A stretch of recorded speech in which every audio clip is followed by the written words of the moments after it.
Hey, welcome back to another episode of Basketball Enthusiast. I hope everyone's doing well. We're going to talk about two topics today. The Lakers. First topic is the Lakers need a coach who can make adjustments like Steve Kerr. And then we're going to talk about Jokic being voted MVP. Okay, basketball enthusiast, over to you. Lakers Um, coach. yeah, the Lakers coach. Yeah, if the Lakers are choosing a coach, they need somebody who can make adjustments. Yeah, that's one of the reasons why some Laker fans aren't too high on Quinn Snyder, is because Quinn Snyder in the playoffs multiple times. We saw it this year against Jason Kidd and the Mavericks. Jason Kidd, excuse me, coaching Luka Doncic and the Mavericks, and we saw it last year with Ty Lue and his Clippers with no Kawhi Leonard and just Paul George. Ty Lue managed to, he managed to outcoach Quinn Snyder by going using small ball and using Nicholas Batum as their center. And Ty Lue checked in Terrence Mann in the game. And Terrence Mann is a role player, but he's a good role player, not to demean him or disrespect him. He's a good role player, but Terrence Mann went off for 30 points. And that was with Rudy Gobert in the game. And Terrence Mann kept attacking Rudy Gobert on defense. And I was saying to a friend of mine, I was saying, well, if I'm Quinn Snyder, I would have sat Rudy Gobert down on the bench and tried to put in somebody else to play that five position and maybe draw Terrence Mann away from the basket. But what some people were saying about Terrence Mann was some people were saying, oh, Terrence Mann, some people were saying, oh, Rudy Gobert, he's making a max deal. How's that going to look if you sit him down? It really doesn't matter how much money you're making. If you're not affecting the game, you should have to sit down.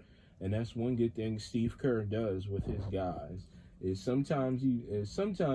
leaves guys in there longer than they should be.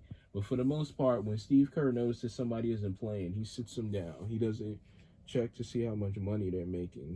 He decides to sit them down, and that's what the Lakers need, a coach like that. And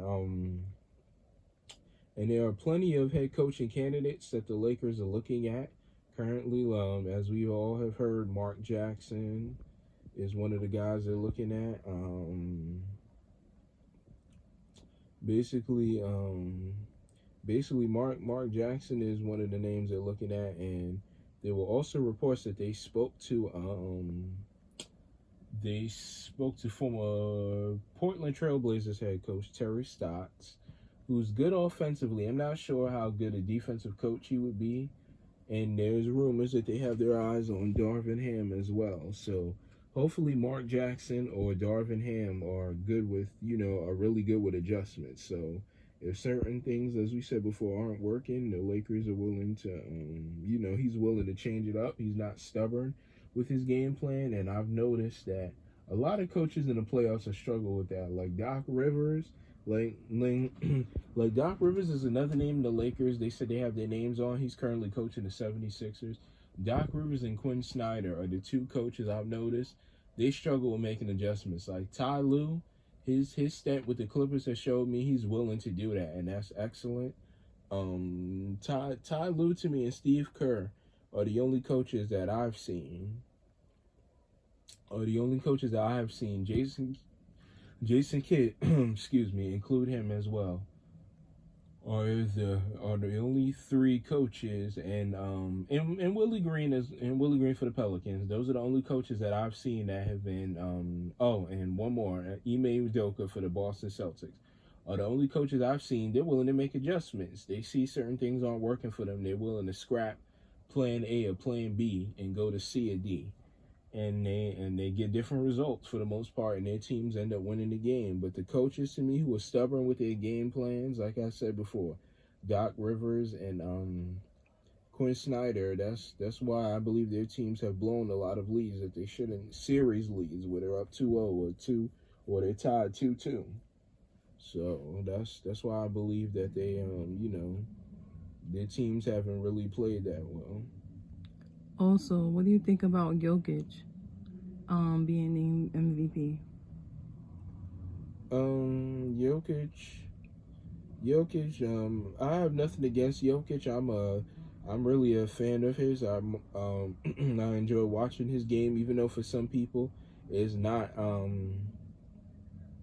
Even though for some people look at Jokic and they say, "Wow, his his game isn't the most flashiest. It's not like somebody like watching Steph shoot threes or Giannis, or watching LeBron come in running down the lane and dunking, or KD shooting a pull up three. But Jokic gets the job done.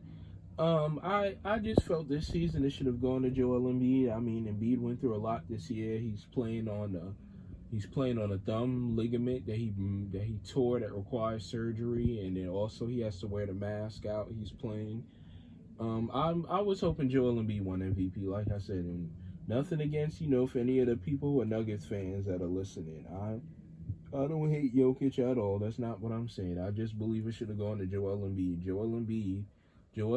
I believe he had a better impact offensively and defensively on his team. Not only that, his 76ers were the second or the third spot. Sixer fans and other fans, feel free to correct me on that, when he was healthy. But the only reason they fell to the 4 or the 5 spot was Embiid had missed 12 or 15 games due to protocols. He was in protocols. And his team obviously, without him being there, they managed to lose games. Now, there were some games they kept close with Seth Curry and Andre Drummond and Danny Green, but for the most part they lost a lot of games because they missed their star, Joel Embiid. So I just felt watching that proved how important Embiid was and deserved the MVP. So I felt it should have gone to Embiid this year. Okay, so that sums it up for the two topics we were talking about today. So, just hope everybody's having an excellent day and enjoy the rest of your day. Thank you for joining us. All right, see you soon.